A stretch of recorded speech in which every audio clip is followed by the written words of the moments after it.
They demanded a king's ransom for the leader of the Jews. The Jews were ready to pay it.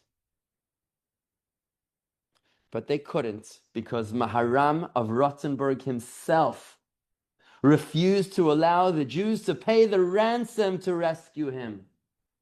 Why? Why would he not allow them to purchase his own freedom?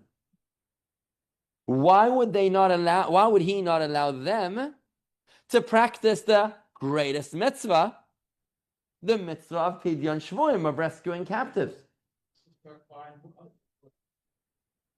Is a businessman? Because this might prove to become a lucrative business. It would incentivize the anti-Semites to do it again and again and again and again. Let's take a look at the principle. Let's skip ahead of here. Let's take a look at how the principle lays out in the code of Jewish law. You'll see it in text number 6. This is from the Talmud. That's actually the Mishnah and the Gemara here together. So it's written by the Tanaim and the Amoraim, text number 6, page 159. For the sake of society at large, captives are not redeemed for more than their actual monetary value. The reason for this is so that the captors will not seize additional captives. This is a very, very critical text, folks. This piece of Talmud right here is a critical text which is guiding us today in the hostage crisis that we are in right now. Let's read it one more time. For the sake of society at large, captives are not redeemed for more than their actual monetary value, which means you can redeem them, just not for more than their actual monetary value. The reason for this is that the captives will not seize additional captives. How's that going to affect the community at large? You're putting other people at risk. You could risk bankrupting the community. The prohibition is yeser al kadei damehen, to pay more than they are worth. You see, the sages of the Talmud understood full well the consequences of inaction of this matter. What's the consequences of inaction? What's going to happen to the hostages? Right? We can't even talk about it. What can happen to the hostages? But disincentivizing the captors was deemed dominant over all other considerations. See, this is exactly the debate that we're having in Israel today, right now. Is it hostages at any cost? Or is it victory at any cost? Is it hostages freed at any cost, even if it means that we lose the war? Or is it victory at any cost, even if it means that we lose the hostages? Do we prioritize the individual, allowing the hostages to be set free at any price? Or do we prioritize the community, letting go of the hostages in order to save the community? What are the dangers to the community? There's financial ruin to the community, or political and ideological bankruptcy when terrorists control our lives. And then when the Talmud says that for the sake of society at large, we learn here from Maharam of Rothenburg that it's the community that overrides the individual. The sages envisioned a vicious cycle being formed here. What happened? What did they envision? The Jews would be redeemed at ridiculous prices. So more Jews would be taken hostage at even higher prices. And so on, it would spiral ever higher and higher with insane numbers. If today you'll redeem a Jew at $1 million, tomorrow it might be $10 million. How about for $10 billion? And what's that going to do to the Jewish community?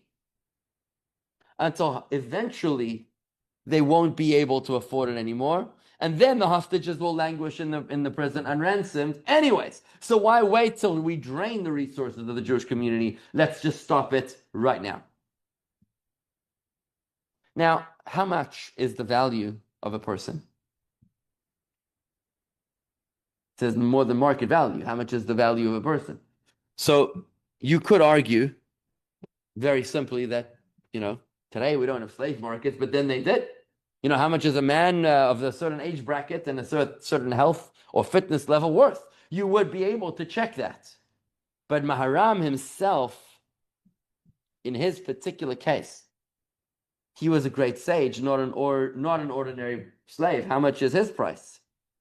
Clearly, the sages understood that the price that he understood that the price being asked for his own ransom was exorbitant, and therefore he prohibited his fellow Jews from ransoming himself. Let's take a look at what actually happened here and how it's written in the Code of Jewish Law, page 160, text number 7. This is from Rabbi Schlommourya, who was a 16th century sage. I heard about Rabbi Meir of Rothenburg, who was imprisoned in the fortress of Ensisheim in Germany for several years, and the ruler demanded a large sum from the communities for his release. The communities wished to ransom Rabbi Meir, but he refused, arguing the captives should not be redeemed for more than their worth. His reasoning must have been that if the communities would ransom him, it may incentivize other rulers to do the same and hold other prominent Torah scholars hostage for exorbitant ransoms. Remember Donna Gracia last week we learned about? Donna Gracia was this extremely wealthy banker woman, and how the king wanted someone to marry her daughter.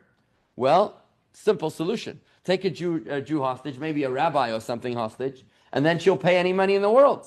Simple solution. Oh no. Eventually the wealth of the entire Jewish people would not suffice to ransom them, and the Torah would be forgotten amongst the Jewish people. Here is the proof that he was right. This is interesting. 16th century. Here is the proof that he was right. After this case of Maharam of Rothenburg, the rulers stopped seizing sages and holding them for ransom. 600 years later, he wrote that they stopped taking the sages' ransom. Sorry, it was 300. So we'll get to that shortly. So during the time of the slave markets, you would have a price. It was like buying a chicken. You go to slave market, I guess you'd buy a person, right? So there was a value. Today it's changing, and we'll see why soon. But in theory, if you had a price, if you understood that maybe, how much would you pay for? Think about it. How much would you pay to have somebody work for you, indentured, for the rest of their lives? You could figure out an hourly rate. You could figure it out, right? Well, what's the profession? What's the skill set? Is this a $50 an hour person? Is it a $500 an hour person? And then you could theoretically do the math, maybe, right? Maybe. Let's see what happened to the rest of the story. Maharam languished in prison for 7 years. He stayed there for 7 years.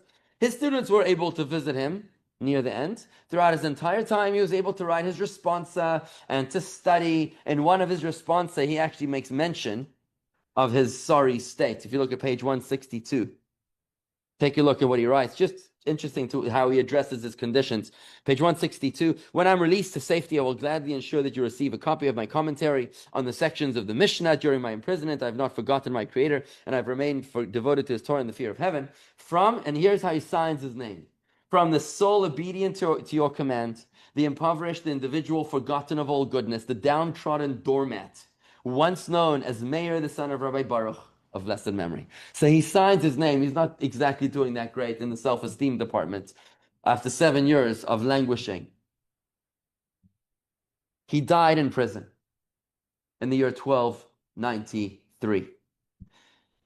Even then, King Rudolf of Germany refused to release his body, insisting that the Jewish community ransom his body. But of course, the Jewish people were afraid to ransom his body because he himself was opposed to it.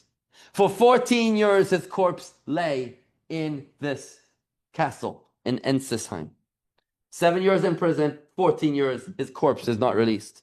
In 1307, a wealthy Jew by the name of Alexander Wimpin brokers a deal with Rudolf. Perhaps he brokered a deal. There was less money. Maybe they moved it a little further down to be within the realm of the value of the hostage. I'm not exactly sure of the detail. Maybe he decided that enough is enough. Maybe the king decided that he wasn't going to get his way anyways. But they brokered a deal, and he was released for burial in Worms. Rabbi Meir appears in a dream to Alexander Wimpin, the businessman who paid for his release. And in the dream, he comes to thank him, for releasing his body. It's very important to be buried as a Jew, and a soul cannot rest in peace until it's buried properly. Rabbi Meir offered Alexander a deal. He says, either I'm giving you one of two choices to thank you. Either I'm going to bless you with wealth for you and your descendants, or imi b'mchitzasi, you will share with me my portion in heaven. What would you take, Dean, if you had a choice? Luxury in this world or luxury in heaven? Which one do you prefer? Don't answer the question. Pleading the fifth, right? By the way, there was one caveat, by the way. The caveat was, if you're going to go for the second choice, which is luxury in heaven, then you're going to have to join me now, because the train leaves now, so you're going to have to join me soon. So that was one interesting caveat, right? He accepted the offer, the latter offer, which in the dream, he said to him, I'll join you in heaven. He didn't die right away. How do we know the story? I mean, it was a dream, for heaven's sake. We know the story because Alexander Wimpin died a few months later. Maharam of Rottenburg was buried on Purim. Okay, in Purim of the year 1307. 6 months later, on Yom Kippur, 7 months later is when Alexander Wimpin passed away. After he died, Alexander comes in a dream to the local rabbi to tell him the story. That's how we know the story. Because he comes in a dream and he tells him, by the way, the reason I died is because people thought he was punished, by the way. People thought that he was being punished for having violated the prohibition of releasing the body. So he had to come back in a dream to the rabbi, and say to him, listen, it's not that I was punished. This is the deal that I was offered by Maharam, who offered to thank me by allowing me to join him in heaven. And in fact, they are buried adjacent to each other. There's a picture of the tombstones on page 164. Right there, it's still there in Rothenburg in Germany, where they're buried. And it's just interesting, the connection, that Rabbi Meir was buried on Purim, and he passed away on Yom Kippur, which is, the full name of Yom Kippur is Yom HaKippurim, the day which is like Purim. So Purim, Yom Kippurim, very interesting. Okay. And with that, we conclude our second story, the story of the Maharam of Rothenburg, who, incredible, he's heroic. He was just heroic. His legacy is such that he places the welfare of the community ahead of his own. I mean, for him to languish, for his corpse to lay there, desecrated for 14 years, for him to live the last 7 years of his life under those conditions, this is an incredible legacy which teaches us volumes about today's treatment of the dilemma, the crisis. Nothing unites the Jews like a hostage crisis. Think about it. What happened here? They gave it all up, because we understood the value, the importance of this particular mitzvah of freeing captives. Can you imagine what would happen to a captive who was sold to a wicked master? Can you imagine some Jew over there, maybe a rabbi, who knows, maybe a woman, is purchased as a slave by some callous,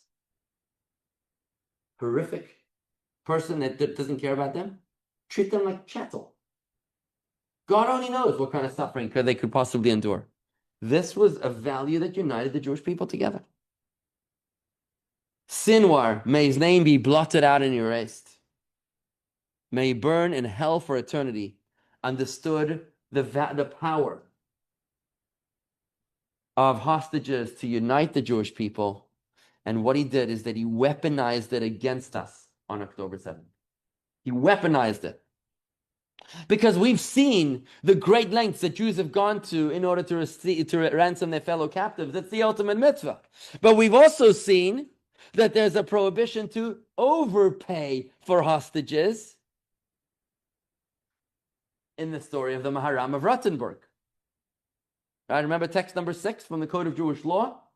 From the Talmud, which said the protection of the community over rights, disincentivizing anti-Semites from taking more Jews hostage, overrules the freedom of that individual. How does that play out in our current reality today, in the current war in Israel?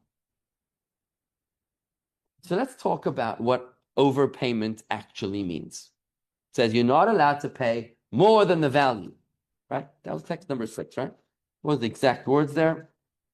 Page 159, it said, for the sake of society at large, captives are not redeemed for more than their actual monetary value. So what is monetary value? Again, we could evaluate it based on the slave market. And today, we have a different kind of market. Today, we could see, Rabbi Yehuda Henkin is a judge, a codifier, was a judge, and he explains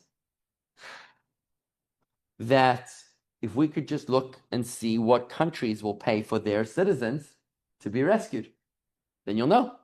You know the value, right? When a country has to rescue, a hostage taken by someone else, that's fine. But then he said that was only until 1979. He said, I wrote this before 1979, but in 1979, something changed. The policy of Western countries changed, that they no longer negotiate with terrorists. In 1979, right? So what that means is that if countries don't negotiate with terrorists, what does that tell you about the going rate? What is the going rate? There is no going rate. That's what it means. It means that any $1 is too much. That's why they don't negotiate with terrorists. Now, there was an exception in 2014. Was that the Obama presidency? I think it was, right? In 2014, the United States secured the release of one U.S. military serviceman by the name of Sergeant Bo Bergdahl. They negotiated with the Taliban. Remember that story? Do you remember what they paid for him? 5 Taliban prisoners released from Guantanamo Bay. Which tells you, now that was a very, very rare exception, that the United States of America is negotiating with the Taliban, for heaven's sake. But they did. You could see a going rate of 5-1. Okay, so they released 5 terrorists for 1 American prisoner. It is what happened. How much did they release for the hostage? Hundreds. Hundreds for 1, which what does that tell you? That's more than the going rate. That's what it tells you. It's more than the going rate. Because you may argue, you may be able to argue and say 5 for 1 is fine. 5 terrorists for 1 hostage, fine. So we have 58 hostages left, right? By the way, there's a difference between a living hostage and a dead hostage. It's not the same price, just let's be clear, right? So you could potentially argue 5-1 is the going rate, even though that was a very, very, very unusual and rare exception. Really, you can't really say that because Western governments do not negotiate with terrorist organizations. And therefore, the answer to our dilemma is $1 is too much. We cannot rescue. We cannot pay any ransom for our hostages today. And that's how we leave it for right now. We have no choice. And that's what we did, and that's what we should do.